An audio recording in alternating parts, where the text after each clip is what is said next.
ओम नमः शिवाय। नमस्कार प्रिय भक्त गणों, स्वागत है हमारे शिव की महिमा यूट्यूब चैनल पर। आज हम आपको बड़ी ही अद्भुत कहानी सुनाने जा रहा है। इस कहानी को ध्यान से सुनिए। गाय हिंदू धर्म की शान है। दोनों घर घर दोनों पूजी जाएं। जय गौ माता, जय गंगा मां, तेरी महिमा अपरंपार है। प्रिय भक्तगण, आज की कथा बड़ी ही निराली है। अब तक की सबसे सुंदर कथा गाय और गंगा माता की कथा है। गौ माता का हृदय बड़ा ही कोमल होता है, जैसे एक मां अपने बच्चे को हर स्थिति में सुख देती है। अगर आप यह कहानी सुन रहे हैं तो पूरा सुनिए। इस कथा को आधा अधूरा छोड़कर जाने की गलती मत करिएगा, क्योंकि इस पवित्र कथा को पूरा सुनने से मन चाहा फल की प्राप्ति होगी। इसलिए इस कथा को पूरा सुने। आप शिव भक्त हैं तो भोलेनाथ का अनादर ना करें। वैसे ही गाय भी मनुष्य जाति को लाभ प्रदान करती है। इसी प्रकार गंगा को भी जीवनदायिनी और मोक्षदायिनी कहा जाता है। तो ऐसे में भक्तगण, आज के इस पावन बेला में हम गाय माता और गंगा माता की कथा का श्रवण करेंगे, जिससे कि हमारे सभी पापों का नाश हो जाए। गौ माता का आशीर्वाद है, साथ में उनमें समाहित 33 कोटि देवी देवता भी हमें अपना आशीर्वाद दान करें। प्रिय भक्त जनों, इस पावन कथा को पूरा सुने। कथा बहुत ही आनंदित करने वाली कथा है। यह कथा सुनकर आप यह सोचकर निराश नहीं होंगे कि आपने अपना बहुमूल्य समय नष्ट कर दिया, अपितु आप भगवान भोलेनाथ की भक्ति में खो जाएंगे कि भगवान भोलेनाथ ने गाय और गंगा माता के बीच के इस बंध को कैसे खत्म किया, कैसे उनके बीच आप प्रेम बकाया। तो चलिए कथा को शुरू करते हैं। ओम गण गणपतये नमः। ओम नमः शिवाय। प्रिय श्रोता, एक समय की बात है जब नारद जी गाय और गंगा के बीच झगड़ा करवाया और दोनों में मतभेद हो गया कि हम दोनों में से कौन बड़ा है। गाय माता कहती है कि मैं बड़ी हूं और गंगा माता कहती हैं कि मैं बड़ी हूं। एक बार नारद जी पृथ्वी लोक पर आते और पृथ्वी लोक का भ्रमण करते हैं। इधर उधर देखने के बाद उनकी नजर गाय माता पर पड़ी और गंगा माता पर, जो कि गाय माता गंगा नदी के किनारे घास चरकर अपना पेट भर रही थी। उसी समय नारद जी के मन में विचार आया कि चलो गंगा और गाय की परीक्षा ली जाए। देखते हैं दोनों में किस कदर मतभेद होता है। दोनों एक दूसरे से लड़ती हैं, बुराई करती है या फिर नहीं, यह सोचकर नारद जी गंगा जी के पास गए और उनसे कहने लगे, हे गंगा माता, आप यह नहीं जानते कि आजकल क्या हो रहा है। मनुष्य आपसे ज्यादा आजकल गौ माता का पूजा करने लगे हैं, उन्हें बहुत मानने लगे हैं। ये कहते हैं कि गाय माता का पूजा करने से उन्हें 33 कोटि देवी देवताओं का आशीर्वाद प्राप्त होता है। नारद जी की बात सुनकर गंगा माता ने कहा, हे नारद जी, तो इसमें क्या बड़ी बात है। गौ माता में तो 33 कोटि देवी देवता निवास करते ही हैं। तब नारद जी ने कहा, नहीं नहीं, ऐसी बात नहीं है, आप शायद भूल रही हैं। गौ माता को अपने आप पर अभिमान हो गया है। उन्हें अपने आप पर घमंड हो गया है कि वह आपसे भी बड़ी है, आपसे भी बड़ी तारिणी है। वह सब मनुष्यों का दुख दूर करती है। यह सुनकर आप गंगा माता को क्रोध आ जाता है। गंगा माता ने कहा, ऐसे कैसे गाय ने मेरे बारे में ऐसा कहा। नारद जी ने कहा था, माता बिल्कुल सही गौ। माता ने कहा, प्रिय भक्तगण हूं। अब तो नारद जी वहां से झगड़ा कराकर चले जाते हैं, लेकिन गंगा माता के मन में यह बात बैठा देते हैं कि गौ माता उनके बारे में बुराई कर रही थी और अपने आप पर घमंड करके अभिमान जताकर बड़ा बनने की कोशिश कर रही है। अब आगे गौ माता को अपना भोजन ग्रहण करते हुए उन्हें प्यास लग जाती है और वह गंगा माता के जल में चली जाती है। गंगा माता के जल में जाकर भर पानी पीने लगती है। तभी गंगा माता ने आते देखा और ताऊ जोर से कहा, तुम्हें लज्जा नहीं आई? तुमने मेरे पवित्र जल में घुसने का प्रयत्न कैसे किया? तुमने देखा नहीं, तुम्हारे शरीर में गोबर लेपटा पड़ा है और तुम मेरे पवित्र जल को अपने गोबर से दूषित कर रही हूं। तुम्हारी इतनी हिम्मत। गंगा माता ने गाय माता के भजन को सुनने के बाद गौ माता ने कहा कि हे गंगे, आज आपको क्या हो गया है? आप मेरे ऊपर बेवजह क्यों भड़क रही हो? आज से पहले आपने मेरे साथ ऐसा व्यवहार तो कभी नहीं किया, लेकिन आज ऐसा क्या हो गया कि आप मुझे पानी पीने से रोक रही है, अपने जल में घुसने से रोक रही है। गाय के इतना कहने के बाद भी गंगा माता रुकती नहीं। उन्होंने गाय माता को खरी खोटी सुनाना शुरू कर दिया। अब इस पर गौ माता को भी क्रोध आ गया। गौ माता ने कहा, हे गंगा, तुम्हें अपने ऊपर इतना अभिमान है। अच्छा तो ठीक है, ये सुनो, मेरी महिमा का बखान सुनो। गौ माता ने कहा, हे गंगा, तुम अपने ऊपर इतना अभिमान क्यों कर रही हो? मेरे गोबर से चूल्हा चौका किया जाता है और आंगन में पाए जाते हैं, और मेरे मूत्र के सेवन से ही असंख्य रोग दूर हो जाते हैं। और तो और मेरे दूध और दही का माखन कान्हा जी भी खाते हैं। इसीलिए मैं अधिक पवित्र और बड़ी हूं, महान हूं और जानती हूं। गंगा जहां पर मेरा गोबर नहीं पा जाता है, वहां के सारे नकारात्मक शक्तियां दूर भाग जाती हैं और सकारात्मक शक्तियों का प्रवेश होता है। जहां पर मेरा गोबर नहीं पा जाता है वहां पर बीमारी नहीं फैलती। तो बताओ कौन बड़ा है, मैं या तुम? गाय माता की बातें सुनकर गंगा माता भी कहीं पीछे हटने वाली गंगा माता ने भी कहा, अच्छा ये बात है तो सुनो, मैं भी कम थोड़े ही हूं, मेरे भी असंख्य गुण हैं जो कि मैं तुम्हें बता रही हूं। सुनो और कान खोलकर सुनो का है। आगे गंगा माता ने क्या कहा, चलिए सुनते हैं। 12 वर्षों बाद कुंभ का मेला मेरे द्वारा तुम्हें 12 वर्षों के बाद मेरे किनारे पर कुंभ का मेला लगता है। मेरे द्वार पर असंख्य लोग स्नान करने आते हैं।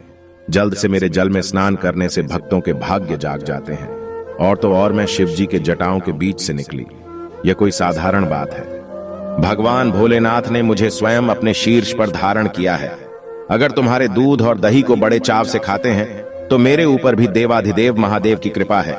उन्होंने तो साक्षात अपनी जटाओं में मुझे स्थान दिया है, तो इसके नाते मैं बड़ी हूं कहो।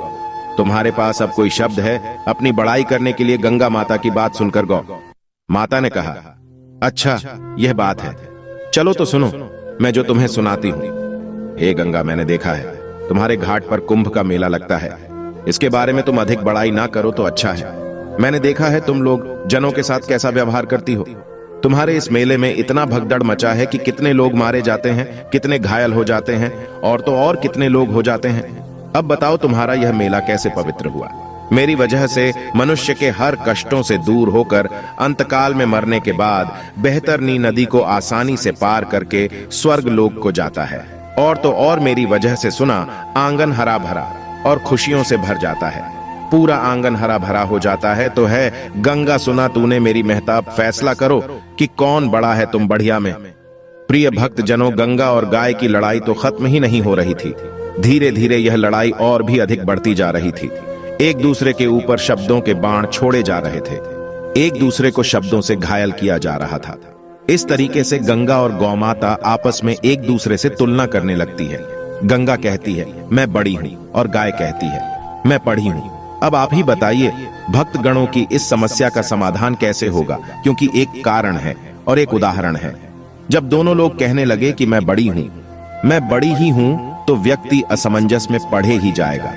ना तो गाय पीछे हटने वाली, ना तो गंगा एक दूसरे को एक दूसरे से ऊंचा दिखाने की कोशिश होने लगती है। दोनों माताएं आपस में उलझे रहती हैं। गाय गंगा की लड़ाई शब्दों के बाण महादेव के पास भी जाती है। पता महादेव के पास बैठी माता पार्वती ने कहा, हे प्रभु, मैं तो देख रही हूं कि गाय और गंगा एक दूसरे से लड़ रही है। यह कहते हुए माता पार्वती ने भगवान शिव से प्रार्थना करने लग।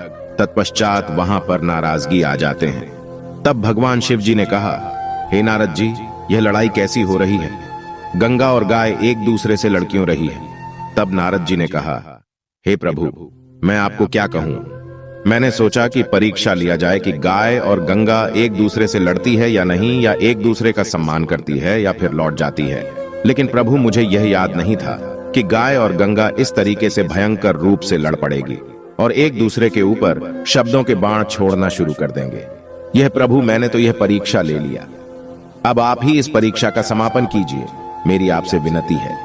भगवान भोलेनाथ ने कहा, नारद जी, आप हर जगह जाते हैं, लोगों के मन के विचारों को पढ़ते हैं, उन्हें आपस में लड़ाते हैं, लड़ाने के बाद उसका हल निकालते हैं। आपकी भी लीला अजब गजब है। नारद जी ठीक हैं, आप लोग निश्चित रहिए, मैं गाय और गंगा की इस लड़ाई को खत्म कर माता। यह कहकर भगवान भोलेनाथ माता पार्वती सहित पृथ्वी लोक पर आते हैं, जहां गंगा और गाय आपस में लड़ रही थी। अब वहीं पर नारद जी भी आ जाते हैं। नारद जी ने अपना करताल बजाए, नारायण नारायण करताल की आवाज और नारायण नारायण सुनने के बाद गंगा और गाय माता भगवान शिव को अपने समक्ष देती है कि हमारे सामने स्वयं देवाधिदेव महादेव प्रकट हुए हैं। यह देखने के बाद दोनों ने भगवान शिव को झुककर प्रणाम किया। महादेव ने उन्हें आशीर्वाद दिया। महादेव ने उन्हें आशीर्वाद देते हुए कहा कि हे गंगा के गाय, आप दोनों माताएं इस प्रकार से लड़ रही हैं, आपको यह बात शोभा नहीं देती। दोनों लोगों की महिमा एक समान है। आप दोनों में कोई भी छोटा बड़ा नहीं है। आप दोनों एक समान हो। आप दोनों का आशीर्वाद भी एक समान ही है। आप दोनों की समानता अगर एक तराजू में तो ली जाए तो एक है तारणहार और दूसरे पालनहार, और इस धरती लोक पर मनुष्य के कल्याण के लिए अवतरित हुई हैं।